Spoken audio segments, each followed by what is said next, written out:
நாம் கண்களை மூடி ஜெபம் பண்ணிட்டு செய்திக்கு செல்லலாம்.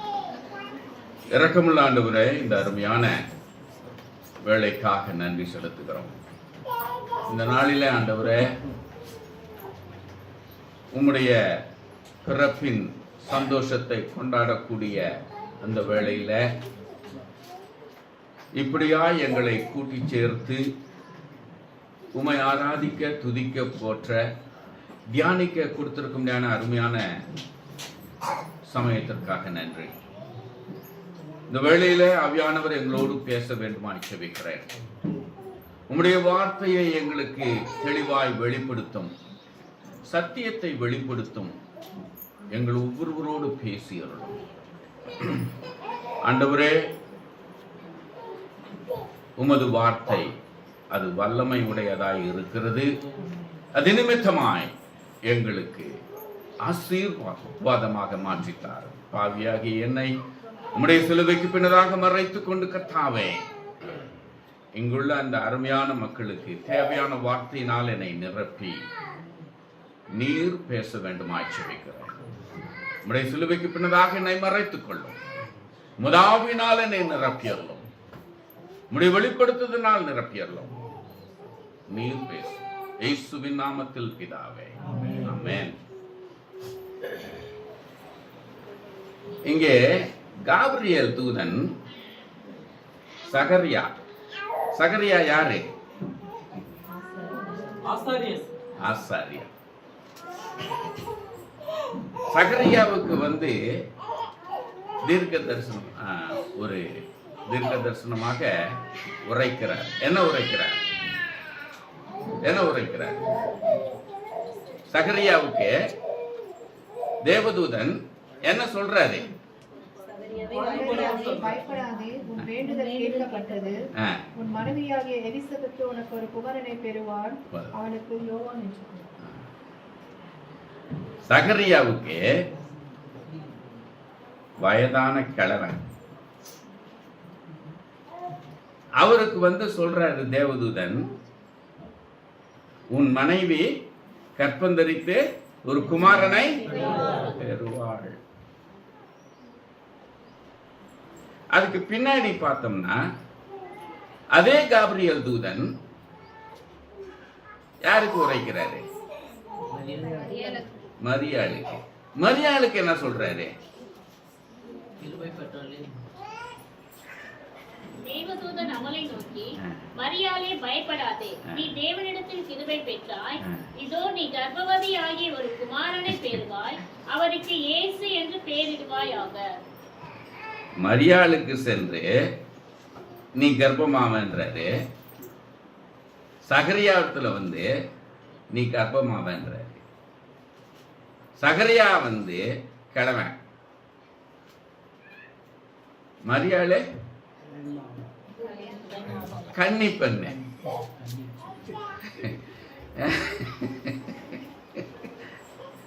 ரெண்டு பேருமே ஆகாதது. முடியுமா? முடிகிற காரியமா? ரெண்டு பேருக்கு தேவதூதன் உரைக்கிறாரு. ரெண்டு பேரும் கர்ப்பமாவாங்கன்னு சொல்றாரு. ஆனா ரெண்டு பேருமே நடக்கக்கூடியதா? முடியாதது. முடியுமான்னு கேட்டா முடியாதது.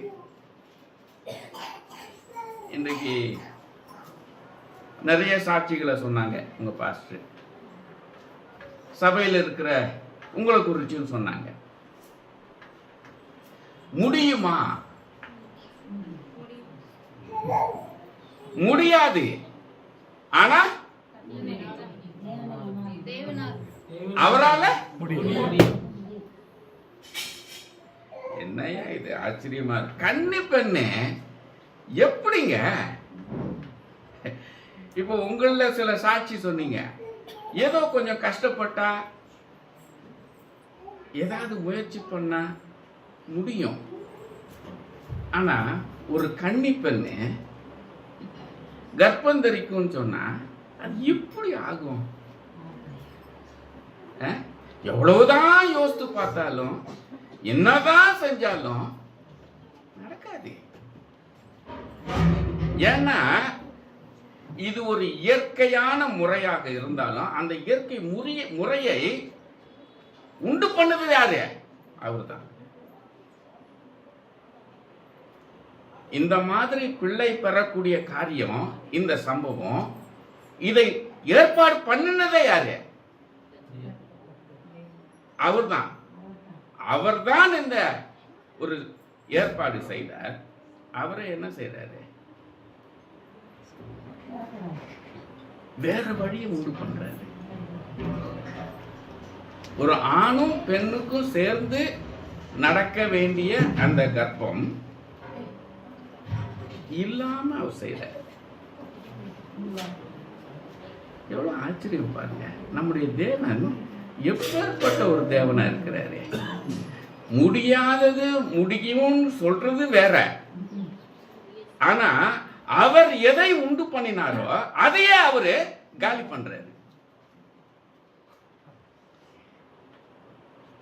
எப்பேற்பட்ட தேவன் பாருங்க. முடியாதது முடியும், தேவனால் கூடாத காரியம் ஒன்று உண்டோன்னு சொல்றது வேற. அவருடைய காரியத்தை அவர் காலி பண்ணிட்டு வேற ஒண்ணு நியமிக்கிறார். அதான் நம்ம முடியாதது முடியும் விசுவாசிக்கிறது வேற. ஆனா கற்பனையில கூட இயற்கையில கூட அவர் நியமித்ததை கூட அவரே காலி பண்ணிட்டு வேற ஒண்ணு செய்வார். எப்பேற்பட்ட தேவன்! இப்பேற்பட்ட ஒரு தேவனை நாம கொண்டிருக்கிறோம்.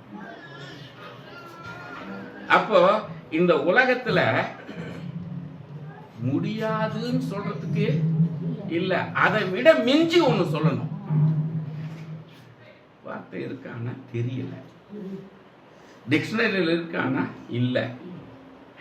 அவர் ஒருவர் தான் செய்யும். அவர் ஒருவர் தான் செய்யும். முடியுமா? முடியுமா? முடியும். முடியும். செஞ்சிருக்கிறார்ல கிழவனுக்கு. அவனே சொல்றான், சகரியாவே சொல்றாரு, நான் கிழவனாச்சே, இது எப்படிங்க நடக்கும் கேக்குறாரு. மரியாதை சொல்றாரு, அடே நம்ம ஒரு ஆணைய அறியாதவனாச்சே, எனக்கு எப்படி பிறக்கும்? ரெண்டு பேருமே சொல்றாங்க, எப்படிங்க இது ஆகும்? ஆனா அவர் தேவதூதனு இது அவர் பாடுன்னு சொல்லிட்டு போயிட்டார்.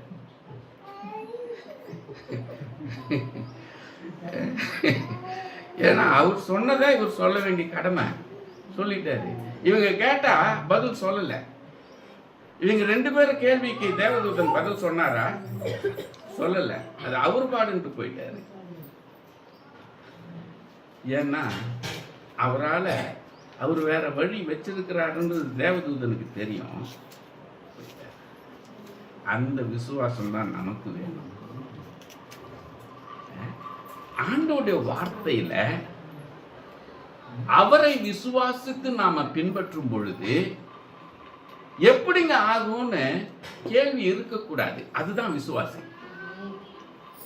விசுவாசி என்று சொன்னால் இது எப்படி ஆகும், இது நடக்குமா, அந்த கேள்வி வந்தாலே பிரச்சனை. அந்த கேள்வி வந்தாலே கண்டிப்பா.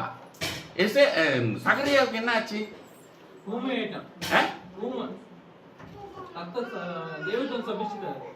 ஏன் விசுவாசிக்கல? அவருடைய தேவனுடைய வார்த்தையை விசுவாசிக்கல. மரியாதை கேட்டாரு. மரியாதை கேட்டார்ல, அதே அதிகாரத்தில் தானே இருக்கு. மரியாதை கேட்டாளா? மரியாதை கேள்வி கேட்டாளா? கேட்டா இது எப்படி ஆகும் கேட்டா. சகரியா கேட்டது தானே கேட்ட. அப்போ ஆண்டவர் பாரபட்சம் உள்ளவர் இல்லையா, ஓர வஞ்சனை உள்ளவர். ஒருத்தனை அடிக்கிறாரு, ஒருத்தனை விட்டுறாரு இல்லையா, அப்படித்தானே? கரெக்டா சொல்லுங்க.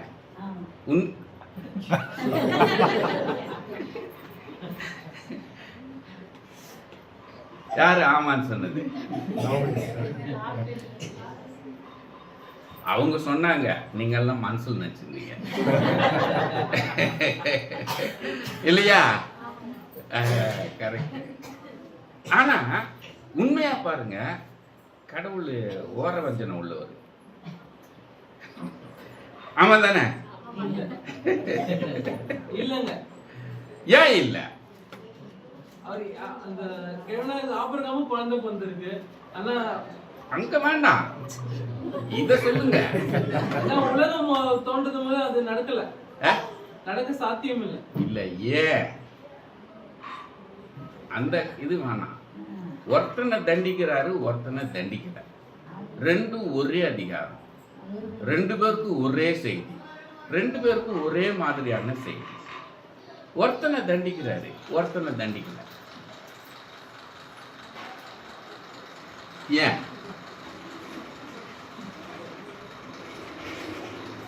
ஏன்?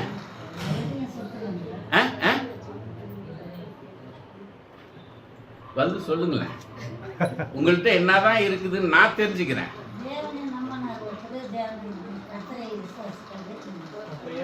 ரெண்டு பேரும் தானே கேள்வி கேட்டாங்க, ரெண்டு பேரும் தானே விசுவாசிக்கல. மரியாளும் விசுவாசிக்கல, சகரியாவும் விசுவாசிக்கல. ஆனா ஒருத்தனை தண்டிக்கிறாரு, ஒருத்தனை தண்டிக்கல.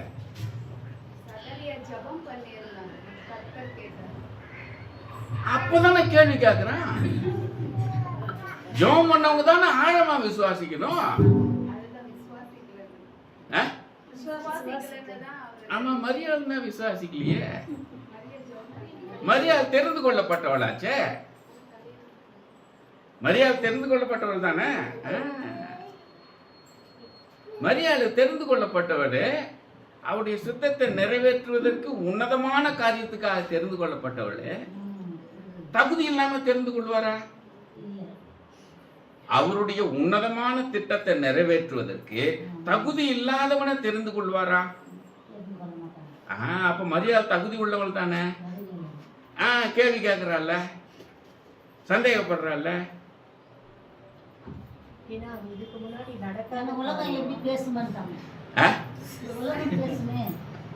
உலகம் உலகத்தை விட்டுருங்க, கடவுளுக்கும் அவருக்கும் உரியது. என்ன சொன்னீங்க?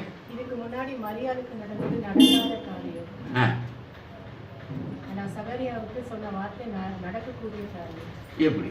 அவன் விசுவாசிக்காதனால அவனுக்கு எப்படி நடக்கக்கூடிய காரியம்? சகரியாவுக்கு எப்படி நடக்கக்கூடிய காரியம்?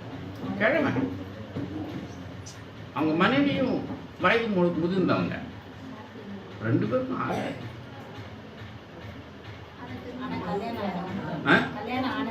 கல்யாணம் ஆயிருந்தா என்ன? அவர் நியமனம் பண்ணது ஒண்ணு இருக்கு இல்லையா?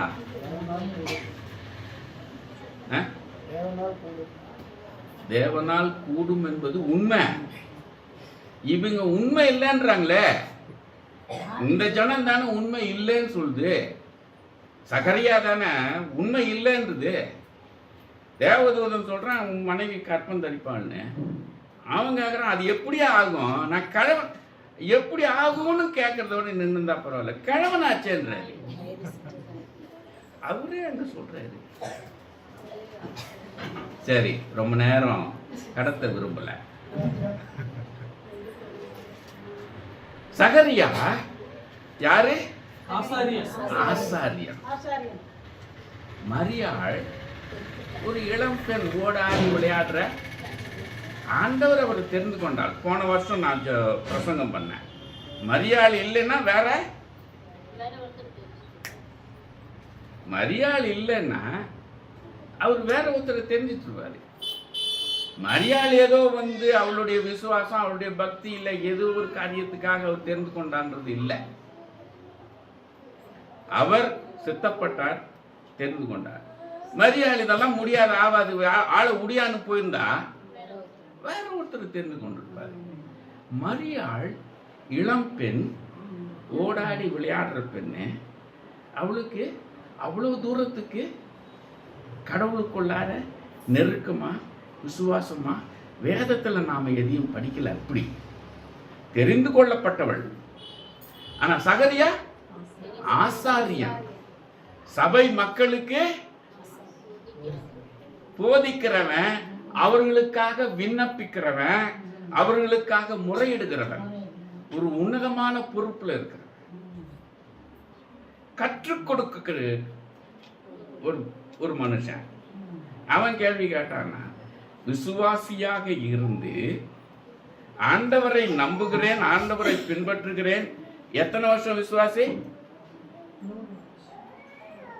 உங்கள நீங்க 10 வருஷம், 15 வருஷம், 20 வருஷம் விசுவாசி இல்லையா? ஆனா ஒரு வேளை பாஸ்டர் வந்து சொல்றாங்க, ஏதோ ஒரு காரியத்தை சொல்றாங்க, இது எப்படி ஆகும், இது எப்படி முடியும், இல்லை ஆண்டவரை நம்புங்க, ஜெபம் பண்ணுங்க, ஆண்டவர் செய்வார் சொல்றாரு. ஆனா நாம என்ன சொல்றோம்? ஒருவேளை பாஸ்டருக்கு நேரா சொல்லாட்டினாலும் மனசுக்குள்ளார ஜெபம் பண்ணாரு, சொன்னாரு, ஆனா இது எப்படி ஆகும் அப்படின்னு போனா அவர் என்ன பண்றாரு? நீங்க நினைச்சது பாஸ்டருக்கு தெரியாது, ஆனா அவருக்கு சகரியாவுக்கு நடந்தது தான். சகரியாவுக்கு அப்புறம் நான் பாஸ்டர்கிட்ட போய் ஜெபம் பண்ணேன், நான் ஒழுங்கா ஆலயத்துக்கு போறேன், நான் ஊழியத்துக்காக அதை இதை செய்யறேன், என் காணிக்க தசமபான பாகங்கள்ல நான் உண்மையா இருக்கிறேன், எல்லாம் செய்யறேன், ஆனா ஆண்டவர் என் ஜெபத்தை கேட்க மாட்டேங்கிறாரு. எத்தனை பேர் சொல்றோம்?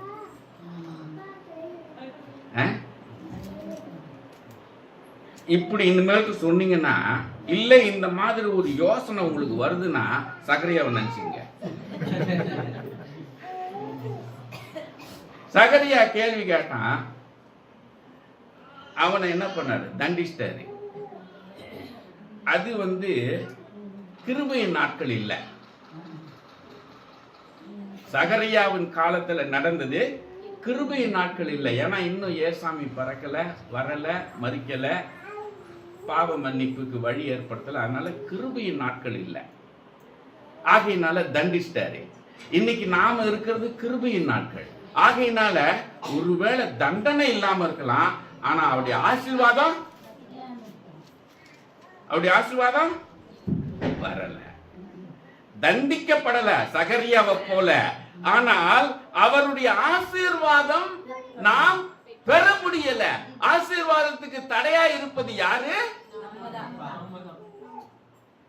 நாம தான்றதுக்கு பதிலா நாம கேட்கிற கேள்வி, நாம சந்தேகப்படுறது, அவரால் நடக்குமா? நான் ஜெபம் பண்ணிட்டேன், நான் உபவாசம் பண்ணி ஜெபம் பண்ணேன், பாஸ்டர்ட்ட சொல்லி ஜெபம் பண்ணேன், நான் ஒரு வாரமா உபவாசம் பண்ணி ஜெபம் பண்றேன், இது எல்லாம் இருக்கட்டும், ஆனா உள்ளார ஒரு கேள்வி இருக்குல்ல, ஒரு சந்தேகம் இருக்குல்ல, அது என்ன பண்ணுது? அவரை செய்ய விடாம தடை பண்ணுது. விசுவாசிக்கும் பொழுது, விசுவாசி என்பது விசுவாசிக்கணும், விசுவாசிக்கும் பொழுது அப்போ என்ன சொல்ல முடியும்? தேவனால் கூடாதது. அந்த விசுவாசம் இல்ல, ஜெபம் பண்றோம், என்னென்னவோ செய்யறோம், அவருக்காக எத்தனையோ காரியங்களை செய்யறோம், எல்லாம் செஞ்சாலும் ஒரு கேள்வி இருக்கு இல்லையா? கேள்வி தடையை உண்டு பண்ணும். அதுதான் சகரியா மூலமா நாம தெரிஞ்சு கொள்றது. அங்க தண்டனை கிடைச்சது, நமக்கு தண்டனை கிடைக்கல, அவருடைய ஆசீர்வாதத்தை தடை பண்ணுது. அதனாலதான் நம்முடைய வாழ்க்கையிலேயோ நம்முடைய குடும்பத்திலேயோ எவ்வளவுதான் ஜெபம் பண்ணினாலும், எத்தனையோ காரியங்களை செய்தாலும் அவருடைய முழுமையான ஆசீர்வாதம் வராததுக்கு காரணம் நாம படுற சந்தேகம், நாம கேள்வி கேட்கறது, நாம யோசிக்கிறது. செய்வாரா? ஜெபம் பண்ணிட்டேன், ஆனா செய்வாரா? நடக்குமா? முடியுமா? அருமையானவர்களே, முடியும். விசுவாசிக்கணும். என் தேவனால் கூடாத காரியம் ஒன்று உண்டோன்னு ஜெபம் பண்ண முடியுது, வாயில சொல்ல முடியுது, மற்றவங்கள்ட்ட பேசும் பொழுது நம்மால அவங்களுக்கு விசுவாசத்தை ஏற்படுத்த முடியுது. சொந்த வாழ்க்கையில அப்ப எப்படி அவரு நம்மளை விசுவாசியா பார்க்கிறாரு. நான் இத்தனை காலம் உன்னுடைய வாழ்க்கையில நான் செயல்பட்டு இருக்கிறேன், இத்தனை ஆண்டுகளாக இந்த வேத புத்தகத்தை படித்திருக்கிற, எத்தனையோ பிரசங்கங்கள், எத்தனையோ செய்திகள், எவ்வளவோ காரியத்தை அறிந்திருக்கிற, அறிந்தும் விசுவாசிக்க முடியலனா அப்ப அவர் வருத்தப்படுகிறார். கோபம் அடையல. கோபம் அடைந்தால் சகரியாவுக்கு நடந்தது, வருத்தப்பட்டால் தடையாகிறது. இன்றைக்கு அவருடைய பிள்ளைகள் பேர்ல அவர் கோபம் அடையல, வருத்தப்படுகிறார். வருத்தப்படுவதின் நிமித்தமாய் அவருடைய ஆசீர்வாதம் தடை பண்ணுகிறது.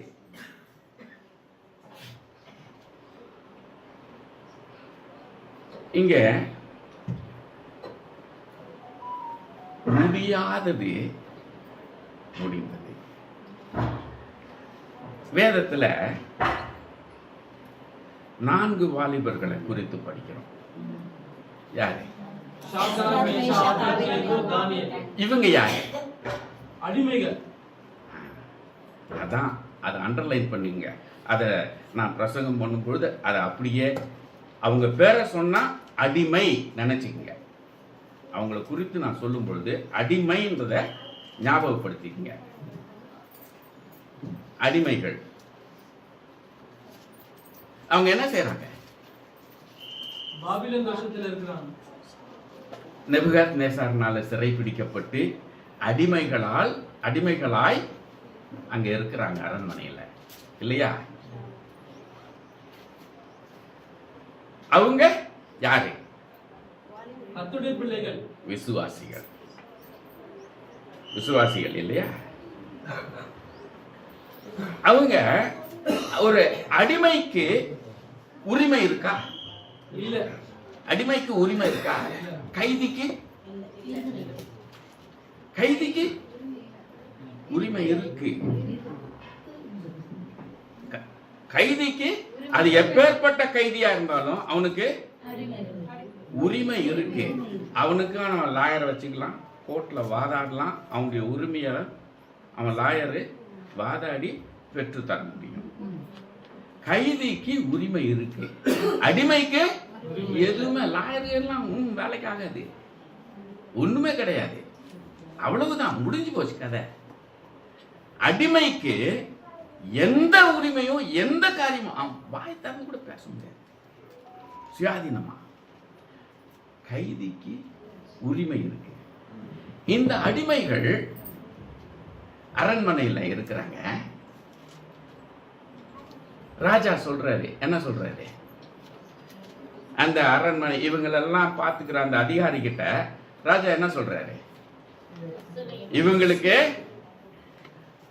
ராஜாவுடைய போஜனத்தை கொடுத்து இவங்களை பராமரிக்க சொல்றாரு. பராமரிச்சு இவர்கள யாரு அந்த கடைசி நாள்ல புஷ்டியா திரட்சியா ஞானிகளாக எல்லா விதத்திலும் சிறந்து இருக்கிறார்களோ அவர்களை அவருடைய சொந்த ஆபீஸ்க்கு தெரிந்து கொள்ள போகிறார்.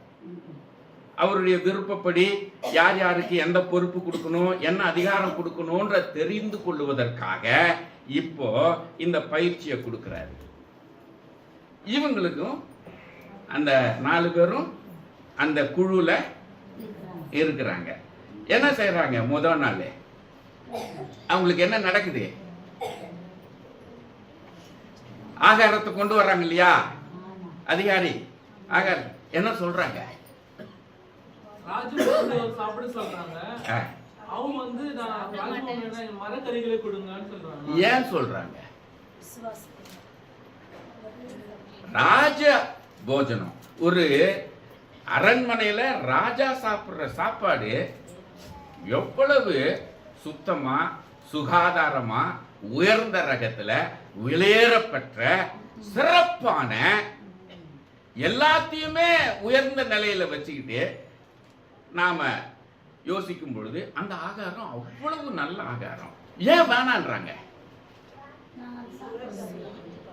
ஏன் அந்த ஆகாரம் எங்களுக்கு வேணாம், நாங்க சாப்பிட மாட்டோம் ஏன் சொல்றாங்க?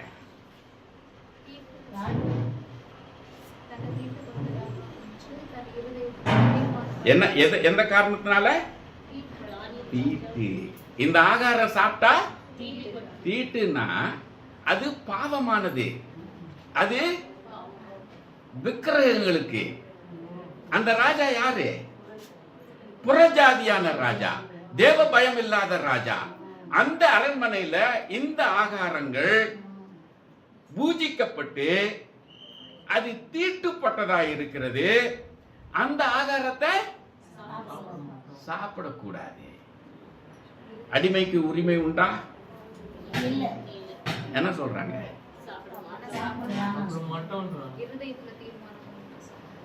முதல்ல தீட்டானது, பாவமானது, ஆண்டவருக்கு பிடிக்காதது, ஆண்டவருக்கு விரோதமானது.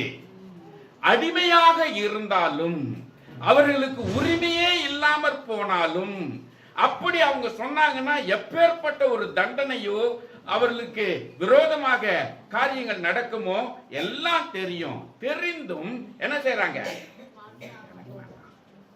ஆண்டவருக்கு பிடிக்காத காரியம், ஆண்டவர் ஏற்றுக்கொள்ளாத காரியம், ஆண்டவர் எனக்கு கட்டளையாக கொடுத்திருக்கிற காரியம். கட்டளை எது? 10 கட்டளை மாத்திரம் இல்ல, தேவனுடைய வார்த்தை. 10 கட்டளை மாத்திரம் கட்டளை நினைச்சீங்கன்னா தப்பு, அது முக்கியம். ஆனா ஆண்டவருடைய வார்த்தை முழுமையும் ஒரு விசுவாசிக்கு என்னது? கட்டளை. இந்த வார்த்தையின்படிதான் நடக்கணும். நான் விசுவாசி, எனக்கு வேத புத்தகம் நல்லா தெரியும், நல்லா ஜெபம் பண்ண தெரியும், எல்லாம் தெரியும். ஆகையினால எனக்குன்னு ஒரு வழி, எனக்குன்னு ஒரு யோசனை, எனக்குன்னு ஒரு சிந்தனையை வச்சுக்கிட்டு நான் நடத்துப்பேன்னு சொன்னா அவர் ஏத்துக்க மாட்டாரு. நாம செய்யலாம். ஒருவேளை உலக பிரகாரமான விசுவாசி அல்லது பாஸ்டரு இல்ல வேற யாரும் ஏற்றுக்கொள்ளலாம், ஆனால் அவர் ஏற்றுக்கொள்ளவில்லை. நமக்கு எது நீதி? எது நீதி? அவருடைய வழிதான் நமக்கு நீதி. அவர் சொல்லி இருக்கிறது தான் நீதி. இந்த வேத புத்தகம் தான் நமக்கு நீதி, வேற நீதி இல்ல. உங்களை பிரியப்படுத்த, உங்களை சமாதானப்படுத்த, இல்லைன்னா உங்களை திருப்திப்படுத்த ஒருவேளை என்கிட்ட ஏதோ ஒரு ஆலோசனை கேட்குறீங்க அப்படின்னா அந்த ஆலோசனையோட கூட சேர்ந்து உங்களுக்குன்னு இருக்கிற ஒரு வழியையும் சொல்லி கேட்டீங்கன்னா உங்களை திருப்திப்படுத்துறதுக்கு ஒருவேளை செய்யுங்கன்னு சொல்லலாம். ஆஹா, பாஸ்டர் சொல்லிட்டாரு ஆகையினால நான் செய்வேன்னு சொன்னீங்கன்னா அவரு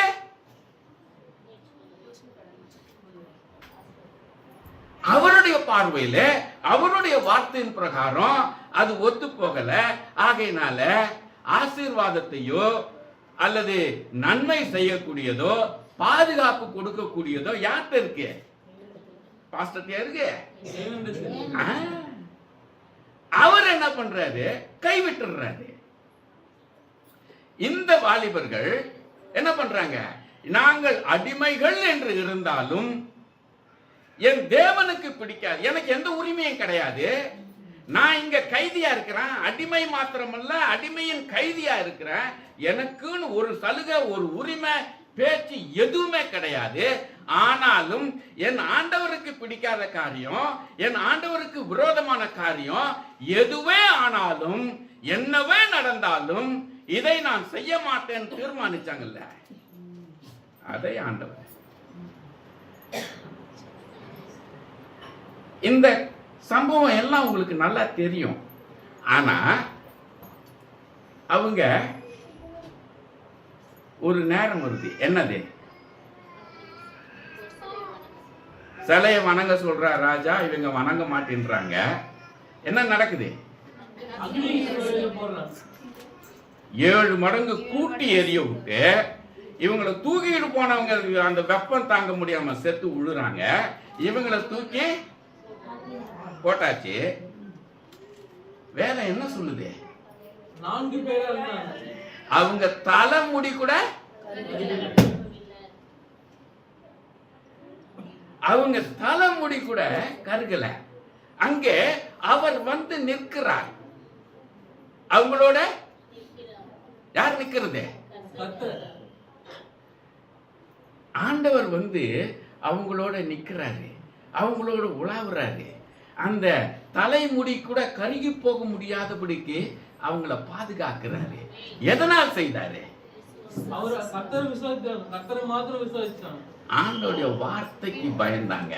இந்த ஆகாரம் நாங்க சாப்பிட மாட்டோம், ஏன்னா அது தீட்டான காரியம், ஆண்டவருக்கு பிடிக்காத காரியம், ஆண்டவருக்கு விரோதமான காரியம். வேத புத்தகம் சொல்லக்கூடியதுக்கு நான் எனக்குன்னு சொந்த வழியை வச்சுக்கிட்டு சமாதானப்படுத்திக்கிட்டு அப்படி இப்படி கொஞ்சம் அட்ஜஸ்ட் பண்ணிக்கிட்டு நான் செய்வேன்னு சொன்னா அவர் நிக்க மாட்டாரு. உன் பிரச்சனையில, உன் கஷ்டத்துல, உன் போராட்டத்துல, உன்னுடைய இக்கட்டான சூழ்நிலையில உன் தேவன் நிற்கணும். நீ போராடுற, உபவாசித்து ஜெபம் பண்ற, ஐயோ ஐயோன்னு கத்துற, அழுகிற, போராடுற, எல்லாம் செய்யற, அவர் நிக்க மாட்டேங்கிறாரு. ஏன்னா அவரை முழுமையா கீழ்ப்படியல. இந்த அடிமைகள் அவருடைய வார்த்தைக்கு முக்கியம் கொடுத்தாங்க. ராஜ கட்டளை அவங்க மதிக்கல, ராஜ கட்டளைய அவங்க மதிக்கல. ஓயா எனக்கு வானான்ட்டாங்க. ஆண்டவர் என்ன பண்றாரு? அக்கினியில தூக்கி போட்டா அங்க அவங்களோட நிக்கிறாரு. உன்னோடு தேவன் நிற்க வேண்டும் என்றால் உன்னுடைய பிரச்சனைகளிலே, உன்னுடைய வேதனைகளிலே, உன்னுடைய இக்கட்டான வேளையிலே நீ அவரோடு மன்றாடி ஜெபிக்கும் பொழுது அந்த ஜெபத்திலே உன்னோடு கூட நின்று உன் ஜெபத்தை கேட்டு உன்னை விடுவிக்கிறவராக இருக்க வேண்டும் என்றால் இந்த வார்த்தைக்கு நீ முழுமையாக கீழ்ப்படிய வேண்டும், விசுவாசிக்க வேண்டும். அப்படி இல்லைன்னா வேலை நடக்காது. எங்க வேணா என்ன வேணா போய் செஞ்சுங்க, கோடி கோடிய ஆண்டவுடைய ஊழியத்துக்கு பணத்தை கொடுங்க, என்னத்துக்கு பிரயோஜனம்? சபை நல்லா கட்டப்படலாம், ஊழியம் பெருசாகலாம், உனக்கு என்ன நன்மை? ஒரு பைசாவுக்கு பிரயோஜனம் இல்லை. ஏன்னா ஆண்டோடைய வார்த்தை முக்கியமா இல்ல, ஆண்டோடைய வார்த்தையை கீழ்ப்படிய முடியல, ஆண்டோடைய வார்த்தையின்படி நடக்க முடியல. நம்முடைய சொந்த வழியில, சொந்த இந்த உலகம் என்ன சொல்லும், என் அப்பா அம்மா என்ன சொல்லுவாங்க, என் நண்பர்கள் என்ன சொல்லுவாங்க. இன்றைக்கு நிறைய பேர் அப்படி செய்யறாங்க. நண்பர்களை பிரியப்படுத்துறது, அக்கம் பக்கத்தில் இருக்கிறவங்களை பிரியப்படுத்துறது. அதுலயும் இந்த நாட்கள்ல ரொம்ப சௌரியமா போச்சு. அரசாங்கம் ரொம்ப மோசமா இருக்கு, அதனால கொஞ்சம் அட்ஜஸ்ட் பண்ணிக்கணும், கொஞ்சம் அப்படி இப்படி பார்த்துக்கணும். அதுக்கு பலவிதமான காரணங்கள். அருமையானவர்களே, இது வேலைக்கு ஆகாது. உண்மையாக தேவனை விசுவாசிக்கிறாய் என்றால் காரணங்கள் கிடையாது, சாக்கு போக்கு கிடையாது. அப்படி என்றால் உன் தேவனை நீ மறுதலிக்கிறாய், உன் தேவனை நீ விட்டுக் கொடுக்கிறாய், உன் தேவனை நீ அசிங்கப்படுத்துகிறாய், உன் தேவனை நீ அவமானப்படுத்துகிறாய். ஆனால் உன் தேவன் உனக்கு உதவி செய்ய வேண்டும் என்று நினைத்தால் நடக்காது, நடக்காது. அடிமைகள் அவங்க ரொம்ப தைரியமா சொல்றாங்க, யோ உன் அக்கினியாவது என்ன வேணா செய்ய, உன் சிலையை வணங்க மாட்டேன், நான் நம்புற தேவன் எனக்கு உதவி செய்வார் அப்படின்னு சொன்னதோட நிறுத்தல இந்த பசங்க. மேற்கொண்டு என்ன சொல்றாங்க, ஒருவேளை அவர் எங்களுக்கு உதவி செய்யாமல் போனாலும் இந்த விக்கிரத்தை அதுதான் விசுவாசம். பயந்துகிட்டு இந்த உலகத்தை நடுங்கிக்கிட்டு காரணங்களை சொல்லிக்கொண்டு சாக்கு போக்கை சொல்லிக்கொண்டு நீ எந்த விதமான சாக்கு போக்கு சொன்னாலும் எந்த காரணத்தை முன்வைத்தாலும் அதை உன் தேவன் ஏற்றுக்கொள்ளவில்லை. நீ பின்பற்றுகிறது ஜீவனுள்ள தேவன், முடியாததை முடிய வைக்கிறவர். அவரை நீ விசுவாசித்துக் கொண்டு, ஆனால் இந்த உலகத்திற்கும் நண்பர்களுக்கும் உறவினர்களுக்கும் சட்ட திட்டங்களுக்கும் நீ பயந்து உன்னுடைய தேவனை நீ அவமானப்படுத்தினால், அசிங்கப்படுத்தினால் உன் தேவன் உன்னோடு நிற்க மாட்டார். உன் தேவன் உன்னோட நின்னாதான் உனக்கு உதவி. உன் பணம், உன் ஆஸ்தி, உன் சொந்த பந்தம், உன் நண்பர்கள், உன் வேலை எதுவும் நிக்காது. அழிந்து போகும், அழிந்து போகும். தேவன் உன்னோடு நின்றார். ஏழ்மையில் இருந்தாலும் சாதிக்கிறவனாய் மாறுவாய். அடிமைகள் அடிமைகள் சாதனையாளர்களாக மாறு.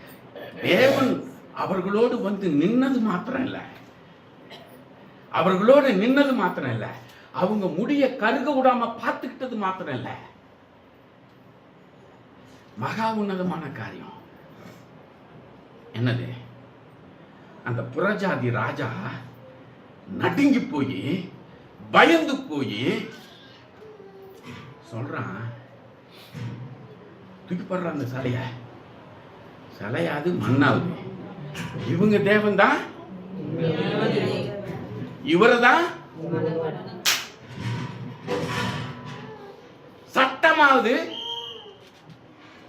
ஏதாவது. யார் சொன்னது? யார் சொன்னது? அடிமைகள். சட்டமாவது வேற ஏதாவது. அது எனக்கு ஒரு பயனும் இல்லை, அது எனக்கு ஒரு பிரயோஜனம் இல்லை, எனக்கு அது உதவாது. அந்த சட்டம் எனக்கு ஒரு குப்பை. யார் சொன்னது? அடிமைகள். இந்த அடிமைகள் சொன்னாங்க. நான் வாலிபர்கள் சொல்லலாம், ஆனா அடிமை சொன்னாதான் எஃபெக்ட், அதுக்கு வேல்யூ ஜாஸ்தி. அடிமைகள் சொல்றாங்க, உன் சட்டம் எனக்கு வேலைக்கு ஆகாது, உன் சட்டம் எனக்கு பிரயோஜனம் இல்லை. நான் இன்ஜினியரிங்ல படிச்சுட்டு இருக்கும் பொழுது, கிண்டி 4th இயர் ஃபைனல் இயர் படிச்சுட்டு இருக்கிறேன். என் பக்கத்து செக்ஷன்ல ஒரு பிரீஸ்ட், கேத்தலிக் பிரீஸ்ட், அவர் ஒரு ஸ்டூடெண்ட். அந்த வருஷம் பார்த்து அவருக்கு என்ன வந்ததுன்னு தெரியல, 3 வருஷமா படிச்சுட்டு இருக்கிறாரு, எல்லாம் நல்லா போயிட்டு இருக்குது. ஃபைனல் இயர், அவருக்கும் ஃபைனல் இயர், எனக்கும் ஃபைனல் இயர். அவர் பக்கத்து செக்ஷனு, அவருக்கு என்ன பிடிச்சதுன்னு தெரியல. அந்த வருஷம் அவர் முதலாளா நின்று அவருடைய தலைமையில் அவருடைய டிபார்ட்மெண்ட்ல ஆயுத பூஜைக்கு காசு செலக்ட் பண்றாரு. எல்லாத்தையும் கலெக்ட் பண்ணி ஆயுத பூஜையை அவருடைய தலைமையில் அவர் கொண்டாட போறாரு. Catholic priest. என் செக்ஷன்ல, என் டிபார்ட்மெண்ட்ல எங்க பசங்க, நீ அதை செய்யறன்னா நான் எவ்வளவு பெருசா செய்யறேன் பாரு. நீ இவங்களுக்கு, அது அவங்களுக்கு கடவுள் பயம் இல்லாதவங்க, கடவுள் அறியாதவனுங்க செய்யறாங்க. சரி, இதுக்கு கிளாஸ் எங்க டிபார்ட்மெண்ட் ஹெட்டையும் சேர்த்துக்கிட்டு செய்யறாங்க. எல்லாரும் காசு தரணும்ன்றாங்க, சொல்லிக்கிட்டே இருக்கிறாங்க. என்கிட்ட கேட்பாங்க, நான் கொடுக்க முடியாதுன்ட்டேன். நான் கொடுக்க மாட்டேன். இந்த பேரை சொல்லி கேட்டனா நான் கொடுக்க மாட்டேன். நீ வேற ஏதாவது ஒரு ஃபங்க்ஷனு, ஏதாவது ஒரு இது கொண்டாட்டம் அப்படி இப்படின்னு சொன்னீன்னா, நீ 5 ரூபா கேட்டனா நான் 100 ரூபா தரேன். ஆனா இதுன்னு கேட்டனா 10 பைசா தர மாட்டேன். என்கிட்ட இருக்குது, ஆனா கொடுக்க மாட்டேன். கொடுக்கல. அவனுங்க என்ன பண்ணாங்க, டிபார்ட்மெண்ட் ஹெட்டுக்கு எடுத்துன்னு போனாங்க. அவர் என்னை கம்பல் பண்றாரு, சார் முடியாது சார், நான் கொடுக்க மாட்டேன். டேய், நீ காசு மாத்திரம் கொடு, நீ எதுலையும் பங்கு பெற வேண்டாம், நீ எதுலையும் கலந்துக்க வேண்டாம், சும்மா உன் பணம் மாத்திரம் கொடு, நீ ஏதாவது போய்க்கோ, உன் தலையே நீ காலேஜுக்கா வர வேணான்னு. நீங்க என்ன சார் காலேஜுக்கு வர வேணான்னு? அந்த நாள் ஹாலிடே, நான் ஏன் வரப்போறேன்? காலேஜுக்கு வராத நீங்க என்ன சொல்றீங்க? அந்த நாள் ஹாலிடே சார், நான் வரவே மாட்டேன் சார், நான் கொடுக்க மாட்டேன். இல்ல கொடுத்தாகணும். முடியாது. உன் தலையெழுத்து என் கையில தெரியுமான்னாரு. தெரியும் சார், எனக்கு தெரியும், ஆனா கொடுக்க மாட்டேன். கொடுக்கல. அவரு பிரின்சிபல்கிட்ட எடுத்துன்னு போயிட்டார், காலேஜ் பிரின்சிபல்கிட்ட. அங்கே ஆஃபீஸ் நிற்க வச்சு இவன் காசு கொடுக்க மாட்டேன்றான் அப்படின்றார். அவர் என்னை மிரட்டுறாரு, உன் ஃப்யூச்சரே எங்கள் கையில். ஆமாம் சார், உங்கள் ஃப்யூச்சர் உங்கள் கையில் தான், கொடுக்க மாட்டேன், இதுக்கு நான் தரமாட்டேன், நீங்கள் என்ன வேணால் செஞ்சீங்க, நீங்கள் எவ்வளோ பயமுறுத்திட்டீங்க, என் ஃப்யூச்சரு உங்கள் கையிலன்னு சொல்லிட்டீங்க, அதுவும் எனக்கு நல்லா தெரியும் உங்கள் கையில் தான் இருக்குது, ஆனால் நான் கொடுக்க மாட்டேன். ஃபெயிலாக நான் ஆகிட்டு போகிறேன், என்ன இப்போ நான் மறுபடியும் எழுதி பாஸ் பண்ணிக்கிறேன், காசு கொடுக்க மாட்டேன். கொடுக்கல, விட்டாங்க.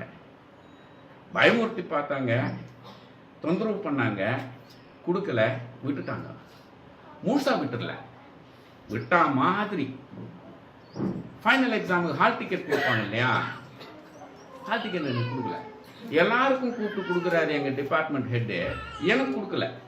ஹால் டிக்கெட் கொடுக்க முடியாதுன்னு சார், இல்லைன்ட்டார். கொடுக்க முடியாதுன்னு சொல்ல, கொடுக்க முடியாதுன்னு சொன்னால் அவர் தப்பாயிடுவார், நான் அவர் பேரில் கம்ப்ளைண்ட் பண்ணலாம் லீகலாக. ஆகினால அவர் அப்படி சொல்ல, இல்லைன்ட்டார். இன்னும் தெரியல, உன் ஹால் டிக்கெட் மட்டும் வரலன்ட்டாரு. சரி, வரலன்னா போயிட்டு போகுது. அடுத்தது study holidays, 15 days study holidays முடிஞ்சுது. எக்ஸாமினேஷனுக்கு நானும் வரேன், ஹால் டிக்கெட் இல்லை, வரேன். என் கிளாஸ்மேட்ஸ்லாம் சொன்னேன், டேய் ஹால் டிக்கெட் கிடச்சதா? இல்லை. சாப்பிட்ட மன்னிப்பு கேட்டு வாங்கிக்கடா, பரீட்சை எடுக்கணும். நான் ஏன் மன்னிப்பு கேட்கணும்? நான் என்ன தப்பு செஞ்சேன்?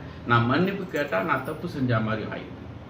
நான் மன்னிப்பு கேட்க மாட்டேன், எனக்கு ஹால் டிக்கெட்லாம் பரவாயில்ல, நான் எழுதுறேன். நான் இந்த 15 நாளும் படித்து ப்ரிப்பேர் பண்ணேன், அதே வேளையில் ஜெபம் பண்ணிக்கிட்டு இருந்தேன். நான் எப்படி ஆகிலும் ஹால் டிக்கெட் இல்லாமல் பரீட்சை எழுதி ஆகணும், ஜெபம் பண்ணிக்கிட்டு இருந்தேன். அந்த விசுவாசத்தில் வந்தேன். என் கையில் அந்த காலேஜ் ஐடி மாத்திரம் இருக்குது, அதை எடுத்து பையில் வச்சுக்கிட்டு வந்துட்டேன். ஹால் டிக்கெட் இப்போ என் நம்பர் என்னான்னு, எக்ஸாமினேஷன் நம்பர் என்னான்னு தெரியும். அப்போ தான் என் சீட்டில் போய் உட்கார முடியும். எனக்கு முன்னாடி இருக்கிறவன், எனக்கு பின்னாடி இருக்கிறவன், இது ஆல்ஃபபெட் பிரகாரம் அட்டண்டன்ஸில் இவங்க 2 பேரும் நம்பரை தெரிஞ்சுக்கிட்டு, அதுக்கு நடுவில் இருக்கிற நம்பர் நானாக கெஸ் பண்ணிக்கிட்டு அந்த நம்பரில் போய் உட்காந்துட்டேன் சீட்டில். கரெக்டாக இருந்தது. கொஸ்டின் பேப்பர், ஆன்சர் ஷீட் கொடுத்தாங்க, எழுதிக்கிட்டு இருக்கிறேன். ஒரு 45 minutes கழித்து சீஃப் எக்ஸாமினர் ரவுண்ட்ஸ் வர்றாரு, ஹால் டிக்கெட் செக் பண்ணிட்டு என்கிட்ட வந்தார். ஹால் டிக்கெட்னாரு. சார் என்னவோ தெரில சார், எனக்கு ஹால் டிக்கெட் கொடுக்கல, but I am a student of this college அப்படின்னு ஐடியா எடுத்துக்கோங்க. ஓகே, பார்த்துட்டு என் ஐடியா பார்த்தாரு, ஓகே போயிட்டாரு. எதுவுமே பேசல, எக்ஸாமை எழுதிட்டு இருந்தேன் கண்டினியூவா. இந்த நியூஸ் எங்கள் டிபார்ட்மெண்ட் ஹெட்டுக்கு போயிடுச்சு. அவரு 1.5 hours கழிச்சு ஒடியாராரு எங்கள் ஹால் எக்ஸாமினர்கிட்ட, சார் கேஎஸ் பாலை பார்க்கணும் சார். ரைட், அவர் ஹெட் ஆஃப் த டிபார்ட்மெண்ட்ன்றதுனால ஈஸியாக விட்டாங்க. பாருங்க, வந்தார். டேய் உன் ஹால் டிக்கெட்றாங்க. இனிமே என்னத்துக்கு எனக்கு ஹால் டிக்கெட்? நான் வேலையே முடிச்சிட்டேன். இனிமே அந்த ஹால் டிக்கெட் குப்பை கூட சமம் இல்லை. ஹால் டிக்கெட்னால நான் என்ன செய்யணுமோ செய்துட்டேன். இனிமே அதுக்கு மதிப்பே இல்லை. அவர் எத்தாந்து கொடுக்குறாரு, ஹால் டிக்கெட்றாங்க. சரி வாங்கி வச்சுக்கிட்டேன், முடிச்சிட்டேன், பாஸ் பண்ணிட்டேன். பிரின்சிபல் பயமுறுத்துறாரு, என் ஹெட் ஆஃப் த டிபார்ட்மெண்ட் பயமுறுத்துறாரு. நிஜமாவே ஹால் டிக்கெட் கொடுக்கல, முடியாதது நடக்குமா? இதானா? ஹால் டிக்கெட் இல்லாம எக்ஸாமினர் வந்து செக் பண்றாரு. நான் ஹால் டிக்கெட்டை கொடுக்கறதுக்கு பதிலா என் ஐடியா எடுத்து கொடுக்குறேன், ஓகேன்ட்டு போறாரு. ஒரே கேள்வி இல்லாம எப்படி? அவருக்காக இந்த பயமுறுத்துதல், இந்த சட்டத்திட்டம் வேலைக்கு ஆகாது. அவருடைய நீதி, அவருடைய வார்த்தை, அவருடைய கட்டளை, அவருக்கு பயந்து நாம் விசுவாசத்தோடு செயல்படும் பொழுது நமக்காக வந்து நிற்கிறார். ரொம்ப கொடூரமா இருக்கும், ரொம்ப பயங்கரமா இருக்கும். மிரட்டுவாங்க, ஒடுக்குவாங்க, எல்லா விதமான காரியங்களையும் செய்வாங்க. இறுதியில ஜெயிக்கிறது யாரு? கர்த்தர். ஜெயிக்கிறது யாரு? யாருக்காக விசுவாசத்தில் நிக்கிறீங்க? உங்களுடைய திறமையை காட்டுறதுக்கா? உங்களுடைய பலனை காட்டுறதுக்கா? நான் பெரிய ஆளுன்னு காட்டுறதுக்கா? இல்லையே. யாருக்காக? அவர் விடுவாரா? அவருக்காக நிற்கும் பொழுது அவர் உன்னை விட்டாருன்னா நீ ஏன் அவரை நம்பணும்? அவர் ஏன் உன் கர்த்தரா இருக்கணும்? அவர்கிட்ட நீ ஏன் ஜெபம் பண்ணணும்? இதை ஏன் நீ படிக்கணும்? தேவையில்லையா? தூக்கி போட்டு போலாமே. நீ அவரை நம்புற, விசுவாசிக்கிற, அவரை பின்பற்றுற, அவர் தான் உன் கடவுள்னு சொல்ற, என் தேவனால் கூடாத காரியம் ஒன்றுமில்லைன்னு சொல்லி ஒரு நாள்ல 100 வாட்டி சொல்ற. அந்த கர்த்தர் உனக்கு நிக்கலன்னா நீ ஏன் அவரை பின்பற்றணும்? ஆமா தானே? உண்மைதானே? அப்ப ஏன் செயல்பட முடியல? ஏன் நம்முடைய தேவை நேரத்துல, பிரச்சனை நேரத்துல, கஷ்டத்தின் நேரத்துல எதுக்காக ஒத்து போகணும்? எதுக்கு பயப்படணும்? எதுக்கு இந்த அதிகாரத்துக்கும் சட்டத்துக்கும் மக்களுக்கும் உறவினர்களுக்கும் நண்பர்களுக்கும் கேலி கிண்டல்களுக்கும் அதுக்கும் இதுக்கு எதுக்கு பயந்து காம்ப்ரமைஸ் பண்றது? எதுக்கு? சத்தியத்தையும் உலகத்தையும் காம்ப்ரமைஸ் பண்றதுக்கு எதுக்கு? சத்தியத்துக்கு தான் நிக்கணும். காம்ப்ரமைஸ் பண்ணக்கூடாது, பண்ண முடியாது. ஆண்டவருடைய வார்த்தைக்கு காம்ப்ரமைஸ் இல்ல. காம்ப்ரமைஸ் பண்ணா தேவன் உன்னோட நிக்க மாட்டார். உன்னுடைய பிரச்சனையில விடுதலை இல்லை. எப்பேற்பட்டவங்க வந்து ஜெபம் பண்ணிட்டோம். அவருக்கு மிஞ்சின அதிகாரம் எதுவும் இல்லை. அவர்தான் உனக்கு நிக்கணும், அவர்தான் உனக்கு விடுவிக்கணும். அப்போ நீ தைரியமா நிக்கணும். இந்த அடிமைகள் உறுதியா நின்னாங்க. புறஜாதி ராஜா சொல்றான், இவங்க கடவுள் தான், ஒரே கடவுள், இவரை தான் பின்பற்றணும். அந்த சிலையை தூக்கி போடுறாரு. அந்த சிலை தான் இவங்களை தீயில போட வச்சுது. அந்த தீக்குள்ளார போனாங்க. ஆனா அதே புறஜாதி ராஜா எத்து போடுறாத, இவங்க கடவுளை வணங்கு. இனிமேல் இந்த தேசத்தின் மக்கள் எல்லாம் யாரை வணங்கணும்?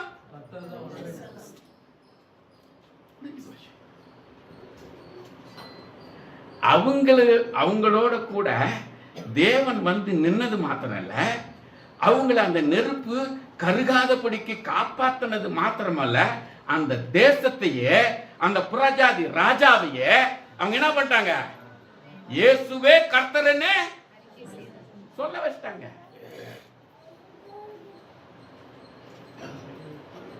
காம்ப்ரமைஸ் பண்ணோம்னா பிசாசை உயர்த்துகிறோம். காம்ப்ரமைஸ் பண்ணா சாத்தானை உயர்த்துறோம். சாத்தானை உயர்த்தினா அவர் வந்து நிப்பாரா? அதான் பிரச்சனையே. நம்முடைய ஜெபங்களுக்கு பதில் கிடைக்கல அப்படின்னா, நம்முடைய போராட்டங்கள்ல வெற்றி இல்லைன்னு சொன்னா, நம்முடைய தேவைகள் சந்திக்கப்படலைன்னு சொன்னா, யார் நிக்கல? அவர் நிக்கல. அவர் நிக்காததுக்கு காரணம் யாரு? இதுதான் 4 அடிமைகள் நிரூபிச்சு காட்டுட்டாங்க. அருமையானவர்களே, தயவு செய்து ரொம்ப ஆழமா யோசிங்க. அடிமைகள். நம்ம யாரும் இங்க அடிமை இல்லை. நாம யாராவது இங்க அடிமையா? முழு சுதந்திரத்தில் இருக்கிறோம், முழு சுயாதீனத்தில் இருக்கிறோம். அவங்களை விட எத்தனையோ மடங்கு நாம உயர்ந்து இருக்கிறோம். இந்த 4 வாலிபர்களை விட நாம எவ்வளவோ ஒரு உயரத்தில் இருக்கிறோம். ஆனா அந்த அடிமைகள் என்ன பண்றாங்க? உன் சட்டமாவது, உன் அதிகாரமாவது, நீ யாரா வேணா இரு, எனக்கு கவலை இல்லை, எனக்கு இதுதான். விசுவாசிகளாய் நமக்கு வழிநடத்துதலும் அதிகாரமும் சட்டமும் இதுதான். இதை நாம் கொண்டிருக்கும் பொழுது யாரும் நமக்கு விரோதமா நிக்க முடியாது. நிக்கிற மாதிரி தெரியும், நிக்கிற மாதிரி தெரியும். ஆனா ஒரே அடியா தூக்கி போட்டுருவாரு. ஃபுட்பால் அடிச்சா இந்த கோல் பாயிண்ட்ல இருந்து அடிச்சா அந்த கோல் பாயிண்ட் போய் பால் போகும் இல்லையா? திறமையா விளையாடுறவன் பால் இந்த கோல் பாயிண்ட்ல இருந்து அடிச்சான்னா அடுத்த கோல் பாயிண்ட் போய் விழும் இல்லையா? அந்த மாதிரி நம்மளை பயமூத்துறவனும் சித்திரவதை பண்றவனும் அடக்குறவனும் ஒடுக்குறவனும் இறுதியில கோல் பாயிண்ட் வரைக்கும் வந்துடுவான். சாதிக்கிற மாதிரி அவன் எல்லாத்தையும் நம்மளை காலி பண்ற மாதிரி இந்த கோல் பாயிண்ட் வரைக்கும் வந்துட்டான். இங்க இருந்து இவர் என்ன பண்ற, ஒரே அடி அடிச்சு தூக்கடா செய்றாரு, ஒரே அடி தூக்கடா செய்றாரு, நாம ஜெயிச்சிடறோம். அதுதான் நம் தேவன். நம்முடைய விசுவாசத்தை எத்தனை உறுதியா இருக்கிறது. ஒரு ஆசாரியனாய் இருந்து மக்களை அவர் பக்கம் வழி நடத்தக்கூடிய சகரியா என்ன பண்றான்? தோத்து போறான். அவருடைய சித்தத்தை நிறைவேற்றணும் ஆகியனால எலிசபெத் வாழ்க்கையில அவர் காரியத்தை செய்கிறார். ஆனா இவனை ஊமையாக்கி வச்சிருக்கார். அவர் திட்டம் நிறைவேற வரைக்கும் இவனை வாய் பேசாதவன் ஆக்கிறார். எங்கடா ஊரெல்லாம் போயிட்டு இருக்கிற கொஞ்சம் விசுவாசிகளை கூட கெடுத்துடுவான். ஒரே மட்டா வாயை மூடிட்டாரு. அருமையானவர்களே, நாம் விசுவாசிகளாய் இருப்பது ஒரு காரியம் என்றால் எந்த விதமான விசுவாசியாய் நாம் இருக்கிறோம், முழுமையாய் அவருக்கு கீழ்ப்படியக்கூடிய விசுவாசிக்கக்கூடிய என் தேவன் என்னோட இருக்கிறார், எந்த சூழ்நிலையிலும் என்னை முடியாதுன்ற வார்த்தை அவர்கிட்ட அவர் டிக்ஷனரியிலே இல்ல. முடியாதுன்னா அப்படின்னா என்னன்னு கேட்பாரு. முடியாதா அப்படின்னா என்னன்னு அவர் கேட்பாரு. அப்படிப்பட்ட தேவனை உடைய நாம எப்படி முடியாதுன்னு சொல்ல முடியும்? முடியாதுன்ற வார்த்தையே தெரியாத அவர்கிட்ட முடியாதுன்னு எப்படி நாம சொல்ல முடியும்? அப்புறம் எப்படி விசுவாசியா இருக்க முடியும்? அவருக்கு முடியாதுன்ற வார்த்தையே தெரியல, அவருடைய டிக்ஷனரியிலேயே இல்லை. ஆனா அவர்கிட்ட நாம என்னன்றோம்?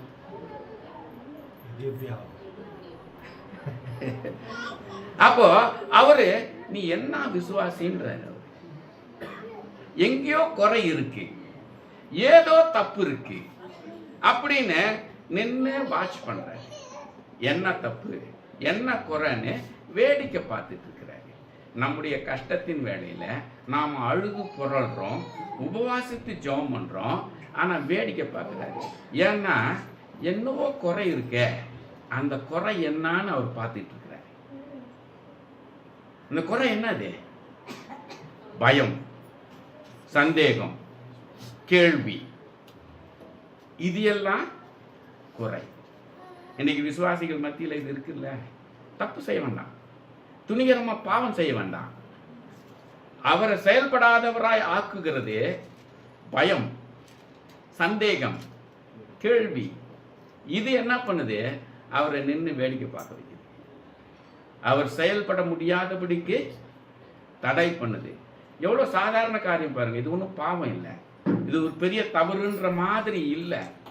பயப்படுறது ஒரு தவறா, ஒரு இதுவா? ஒரு விதத்துல பயம் என்பது நியாயமா கூட இருக்கு. கேள்வி, சந்தேகம், இதெல்லாம் ரொம்ப சாதாரணமா இருக்கு. ஆனா விசுவாசிய வாழ்க்கையில இதுதான் பெரிய தடையே. இதை நாம புரிஞ்சுக்கிட்டோம்னா நம்முடைய தேவன் முடியாதது ஒன்று இல்லை என்று சொல்லக்கூடியதாக ஆக்கும். இந்த பயமும் கேள்வியும் சந்தேகமும் இல்லாமல் இருக்கும் பொழுது நம்முடைய தேவன் முடியாதது என்று ஒன்றுமே இல்லைன்னு இதை அனுபவிச்சு பார்க்கணும், இதை ருசி பார்க்கணும். விசுவாசியா இருப்பது பெருசல்ல, விசுவாசியா இருப்பது ஒன்று நல்லது என்று இருந்தாலும் உன் தேவனை நீ நிச்சயமாக அனுபவிக்க வேண்டும், கர்த்தர் நல்லவர் என்பதை ருசித்து பாருங்கள் என்ற அந்த சொன்ன வார்த்தை நம்முடைய வாழ்க்கையில அவரை ருசி பார்க்கிறவர்களாய் இருக்க வேண்டும் என்றால் சந்தேகம், பயம், கேள்வி, ஒதுங்கி போகிறது, இதெல்லாம் இருக்கக்கூடாது. இது ரொம்ப பெரிய தடை. இதை நம்முடைய வாழ்க்கையிலே அவர் செயல்படக்கூடாதவராக ஆக்கி வைக்கிறது. ஆகையினால நம்முடைய விசுவாசம், நம்முடைய கிறிஸ்துவ வாழ்க்கை எப்படி இருக்கிறது?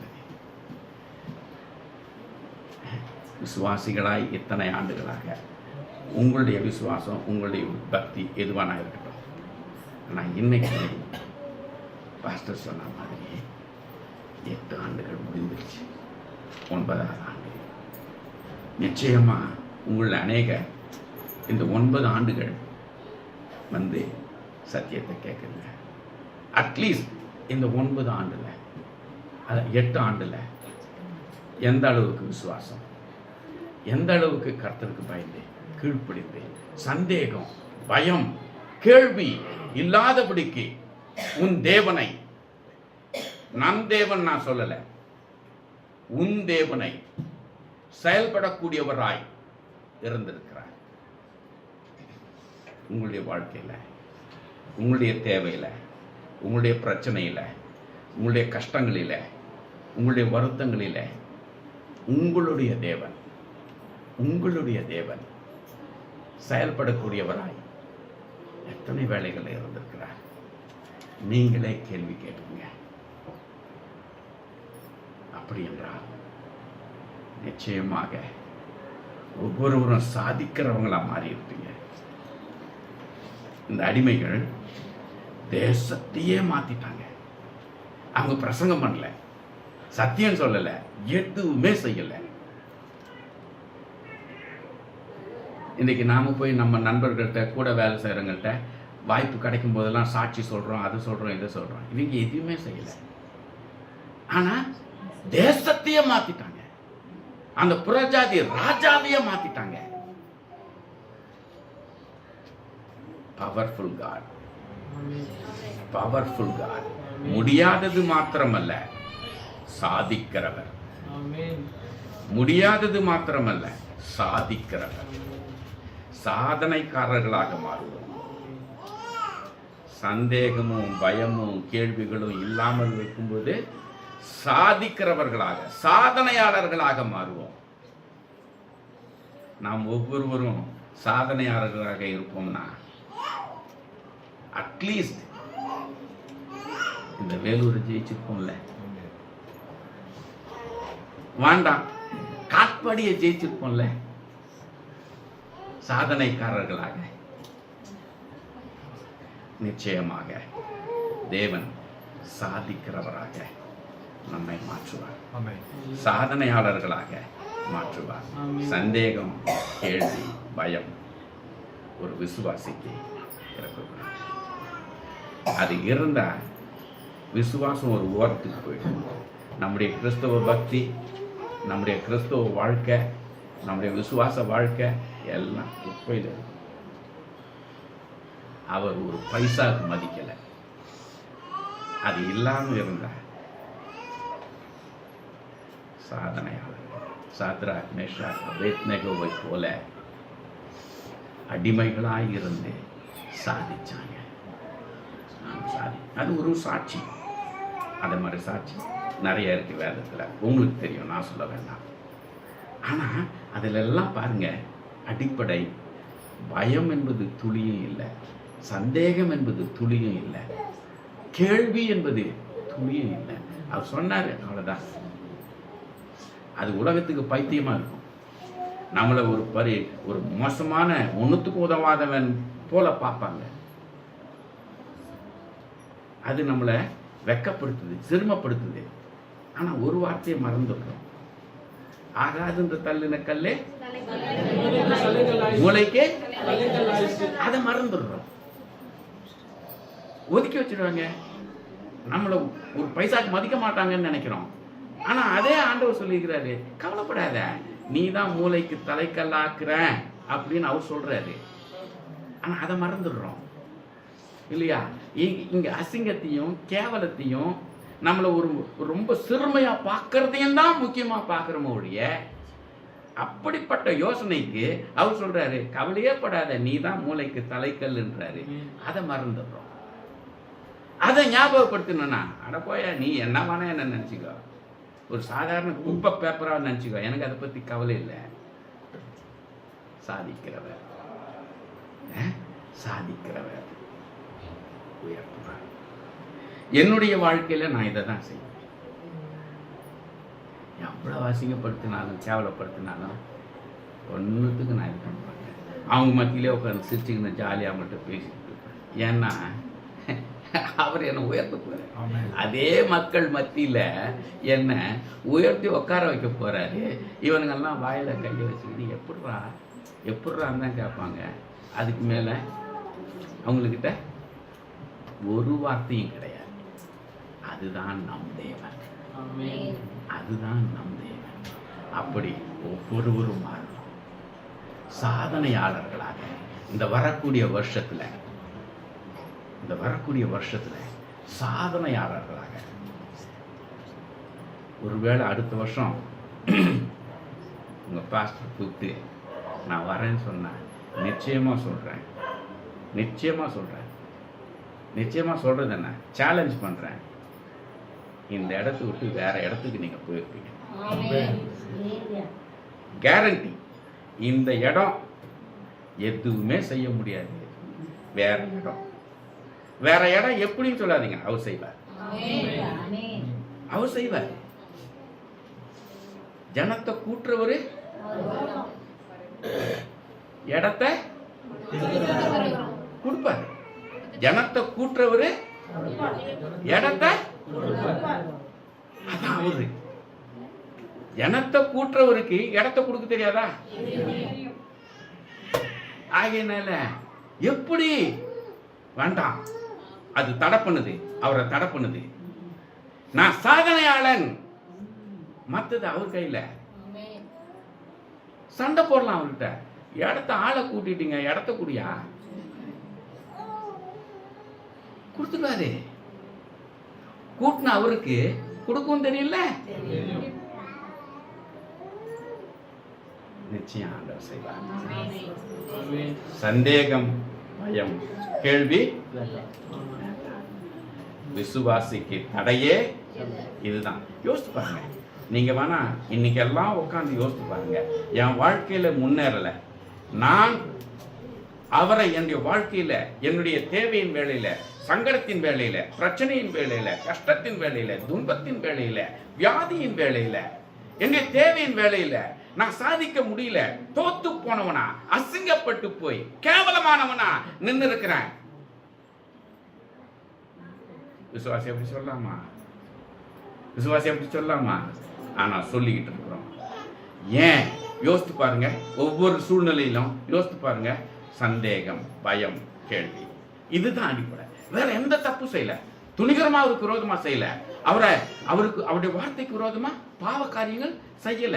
ஆனா உதவி செய்யல. காரணம் சந்தேகம், பயம், தடை. விசுவாசிக்கு இருக்கக்கூடிய தடைகள்,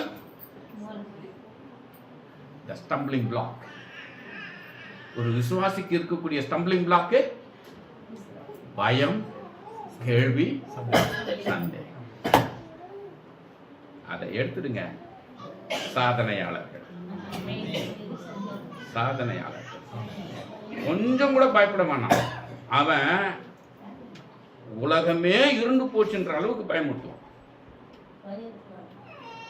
பிசாசு இருக்கிறானே ரொம்ப பொல்லாதவன். நாம கற்பனைலாம் பண்றதுக்கு மேல ரொம்ப மகா பயங்கரமான அயோக்கியா. எந்த அளவுக்கு அவன் பயமுறுத்தணுமோ, எந்த அளவுக்கு ஒடுக்கணுமோ, எந்த அளவுக்கு அசிங்கப்படுத்தணுமோ அத்தனையும் செய்வான். இடம் கொடுக்காதீங்க. வாட, எனக்கு அவர் இருக்கிறார். என் தேவனே எங்களை காப்பாற்றாமல் போனாலும் நான் இந்த சிலைக்கு வணங்க. நீ எவ்வளவு என்ன அசிங்கப்படுத்தினாலும், எவ்வளவு அவமானப்படுத்தினாலும், எவ்வளவு நீ துன்பப்படுத்தினாலும் என் தேவன் என்னோடு இருக்கிறார். நின்னீங்கன்னா சாதனையாளர்கள். சாதனையாளர்கள். இதை ஒரு தடவை அனுபவிச்சு பாருங்க, அப்புறம் உங்க வாழ்க்கை பூரா வெற்றி தான். வெற்றி தான். வெற்றி மேல் வெற்றி. வெற்றியோ வெற்றி.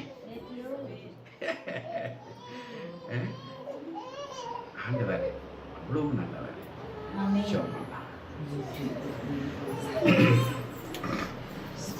இறக்கமுள்ள ஆண்டவரே, எவ்வளவு ஒரு அற்புதமான காரியம் சுவாமி. ஒரு விசுவாசியின் வாழ்க்கையில பிசாசு எவ்வளவு தந்திரமா கீழே தள்ளிடுறான். ஒரு சாதாரண சந்தேகம், அது ஏதோ ஒரு பெரிய குத்தம் போல இல்லை, உம்மை துக்கப்படுத்துற காரியம் போல இல்லை, உமக்கு விரோதமாக நடக்கிற காரியம் போல தெரியல. ஒரு சாதாரணது, ரொம்ப இயல்பாய் இருக்கக்கூடியது. ஒரு பயம், ஒரு சந்தேகம், ஒரு கேள்வி. இன்னொரு பக்கத்தில் அதை பார்த்தா நியாயமானதாக இருக்கிறது. ஆனால் உம்முடைய பார்வையில நியாயம் என்பதற்கே வார்த்தை இல்லை. பயம், கேள்வி, சந்தேகத்துக்கு இடமே இல்லை. அப்படி இருக்கும் பொழுது நீ சாதிக்கிறேன்.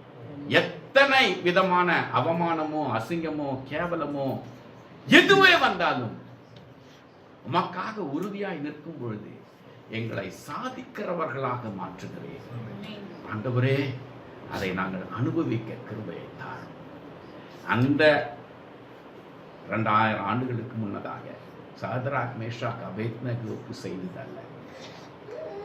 பாவியாகிய என்னுடைய வாழ்க்கையில கூட அந்த பயங்கள், ஒடுக்குதல், அசிங்கம், அவமானம், என் கிளாஸ்மேட்ஸ் மத்தியில எனக்கு அசிங்கம், அவமானம் எல்லாம் இருந்தது. ஆனால் உமக்காக உறுதியாய் நிற்கும் பொழுது நீ சாதிக்க வைத்து எல்லாம் எப்படி ஆச்சு? அதுதான் என் தேவன். ஆண்டவரே, இந்த நாட்களிலே நீ செயல்படுகிறவராயிருக்கிறேன். இந்த அருமை விசுவாசிகளுக்கு நீ அதை ஆழமாக கற்றுத்தார். இந்த சாதாரண காரியத்தை கண்டு ஏமாந்து போயிட வேண்டாம். பிசாசு ரொம்ப தந்திரமா வஞ்சிக்கிறான், ஏமாத்துகிறான். அந்த வஞ்சகத்துக்கு ஏமாந்து போயிடாதபடிக்கு உமக்காக உறுதியாய் நின்று ஒவ்வொருவரையும் சாதனையாளர்களாக மாற்றி உமக்கு சித்தமாக இருந்த அடுத்த வருஷத்துல இவங்க வேற இடத்துல இவங்களுடைய ஆராதனை நடத்தணும். அதற்கு இவங்க தான் மூல காரணம். அப்படி நடக்கலைன்னா நிச்சயமா அடுத்த வருஷம் உமக்கு சித்தமா இருந்து நான் வருவேன்னா இவங்களை தான் குற்றவாளிகளா சொல்றேன். நீங்க உறுதியா நிக்கல, நீங்க தான் ஆண்டவருக்கு தடையா இருந்தீங்க, நீங்க தான் ஆண்டவர் பெரிய காரியத்தை செய்ய முடியாதபடிக்கு தடையா இருந்தது நீங்களே என்று நிச்சயமா உறுதியா குற்றப்படுத்த நீர் இவர்களை மாற்றும். உமக்காக உறுதிப்படுத்த இயேசுவின் நாமத்தில் பிதாவே.